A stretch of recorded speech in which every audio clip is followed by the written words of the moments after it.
Hello and welcome to the latest CraftySniper's airsoft videos. Now today's videos, as always, are going to be a little bit different since we're doing so many different videos nowadays. I've been doing videos at Combat Zone in Lincolnshire, both review and action play style videos. I've also been doing videos like that at Curtin, at Lincolnshire Airsoft Club. However, this video is going to be a little bit different. You won't recognise what's behind me. I'm actually in a hotel room, and out there is Spain. In fact, down there is a swimming pool, and somewhere over there is free beer, and I'm in here with a bottle of water. Yeah, see if we can get through this video nice and quickly. Obviously, I'm on a holiday, but obviously I cannot do a review video of an airsoft product. It's quite difficult, and in fact it's damn near impossible to get an airsoft replica through the security check at an airport, and certainly not advisable, and well, you will pay the prices if you try it. So, what am I going to talk about? Well, I'm going to talk about the latest project that I have on the go, which is my HPA SR25. You may have seen just a smidging of a few thousand photos that I put up for the thing. I am so proud of this rifle, it's absolutely awesome. I'm going to talk about why I got it, I'm going to talk about what I've done to it, I'm going to talk about what I hope to get out of it. So, why did I get it? Well, it's an SR25, it's an ANK even, SR25. And the reason why I got it is because many years ago, I used to be a Battlefield player. I used to have quite a few hours on Battlefield 4, and I used to play the Mark 10 Mod 0, I think it's called, which is a version of the SR25.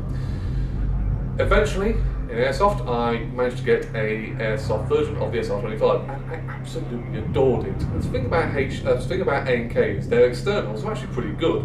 Everything that's metal is fairly good.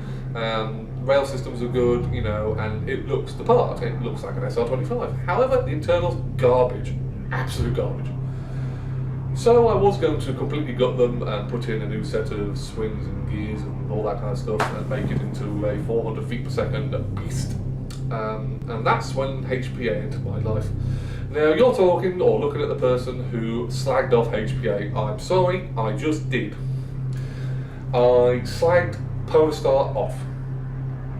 And I have a good reason. I have a good reason for slagging Polestar off. One of them is that it's very abusable, very easy to be abused.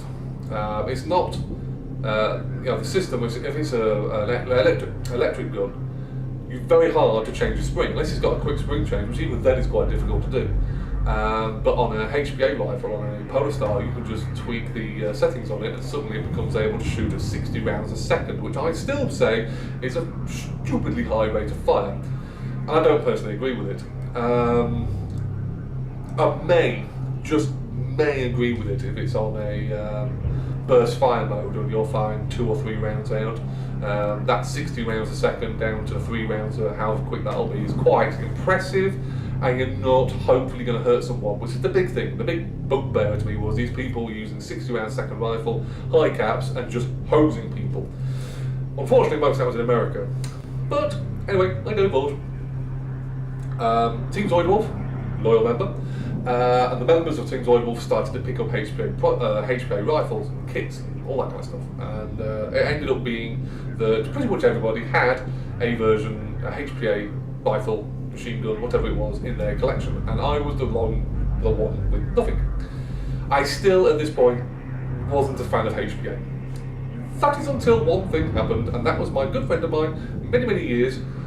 He has a machine gun. It's 249, which is just godlike, and he HPA'd it. He put in a Polestar jack engine into his 249, and I was watching it, and it sounded awesome. It had great range of fire. Range of fire was awesome, and I was like, oh, okay, this is nice, and he just went, do you want to have a go, Dave? Fine, no worries, what could possibly go wrong?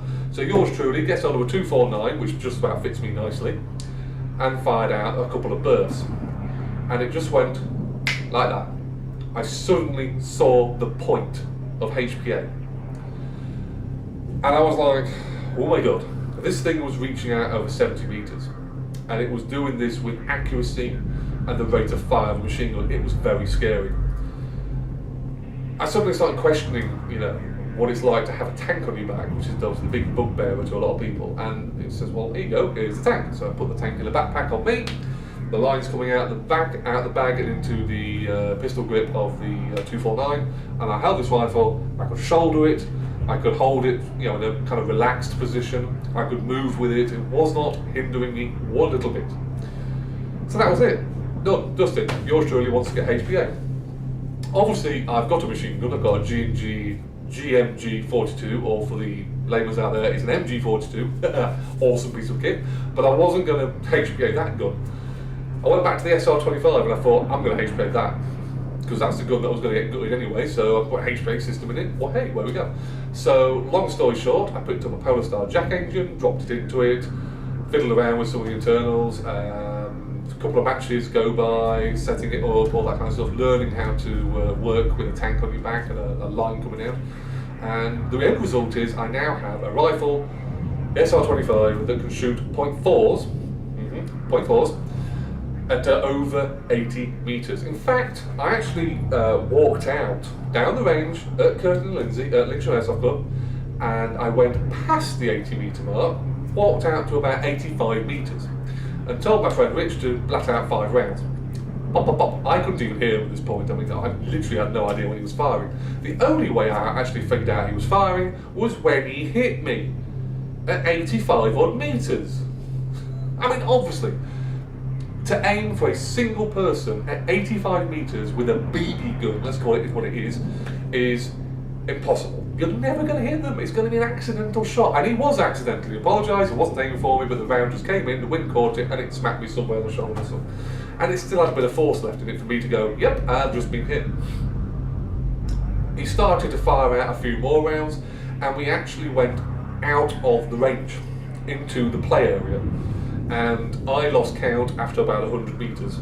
Now, I'm not saying that I have the mystical 100 metre airsoft gun. I would never shoot at someone at 100 metres, it's just not worth it. But I have a gun that is very accurate at 80 plus metres. It is damn near invisible, you can't hear it, and given the fact that if I'm going to be operating with this gun, I'm going to be sat in a bush somewhere and you ain't going to see me, it suddenly becomes an absolutely awesome, scary gun to go up against. Now obviously the SR25 has attracted a heck of a lot of attention. It's the very first designated marksman rifle at Lincolnshire Airsoft Club that I know of, which has been HPA'd. And just putting it on a table, on its bipod, and like I say, it attracts a lot of attention, which is fine. I am happy to show it off. Happy to show off, I'm happy to answer any questions about HPA, which I now love, even though I was slagging it off not so many months ago. Brilliant, isn't it? It's airsoft. What do I want to do with it now? How is it working? Well, basically, I want to get my setup right for this gun. At the moment, I have a rather large foregrip on it. And in front of the foregrip, because obviously the rail system on an SR25 is huge, I have a bipod. I'm not entirely sure yet whether the bipod will stay on the gun. It looks the part, it really does look the part, but to be honest with you, I've gone through 2 matches now with it, or 1.5 matches, and I've never deployed it once. I'm either shooting it with the foregrip, standing up, or even knelt down, I'm still using the foregrip. The chance for me to be laid prone is next to none, but it's there. If I can stand the weight and the front heaviness of the gun now, it's not really that much of an issue. Obviously the foregrip is just a standard length, I can't think how long it is now, but it's the Bogo standard foregrip. I may go for an angle foregrip just to cut out a little more space. I may go for a stubby foregrip, and there's a million variety of foregrips out there, but I think I do need something like that. Scope wise, an SR25 is complete with a scope. No doubt about it. I had a 10 by 40, I think, or 9 by 40, can't remember what it is now. Scope, Bogo standard, it's pretty good. It's got really good eye relief, I must admit. I can get on with it. 10 minutes into a match, I just took it off. I thought, I can't be getting on with this. Can't use iron sights on this gun, but I can't be using this. So yeah, I've got to work out what kind of scope I'm going to use. Obviously, a red dot sight and that is kind of pointless, but I'm going to work out what I'm going to do with it. Long term, what I'm going to do with the rifle? Well, obviously I have one tank. That's all I have for it. Obviously I can refill it whenever I'm at a paintball place. I'm probably going to buy another one just to have a dummy tank that I can, like if I've got a big match, like a weekend or event, and we haven't got the ability to refill the tank, I've got 2 tanks. I've got a sniper rifle, for crying out loud, and fires semi-automatic. I ain't gonna go through that much air. Not like someone who's blatting out on full auto with, let's say, a machine gun.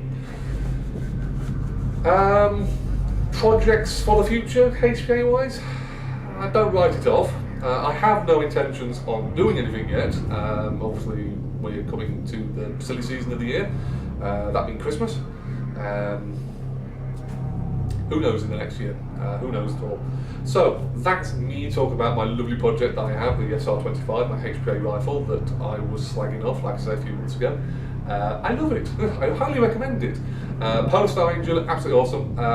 It is, I'm not joking anymore, the jack system is awesome. I have seen in my other squad members gun a Polestar fusion engine, and that is awesome, absolutely awesome. Literally just take one out and plug one in. How simple is that? Even I can do it. Where did I get it from? I got the Polestar gear from Beasting Airsoft in the UK. They have had issues sending stuff out, shall we say, not to me personally, but to obviously the rest of the squad have been ordering stuff, and we have had slightly issues with wandering parcels. When you're spending upwards of £300, £400, it's not wise to have a parcel going wandering. But anyway, I divulge. Myself, I ordered next day delivery, and I got it next day. I ordered an extra long nozzle because the SR25 is weird and has an extra long nozzle, and that came the next day. I can't fault them. In fact, no, I take that back. I can fault you. Beasting, you forgot me gun salve. It's grease, it's pink stuff. It comes apparently free with a package deal that I picked up with my fusion with my jack system in it. You basically order your Polestar fusion engine.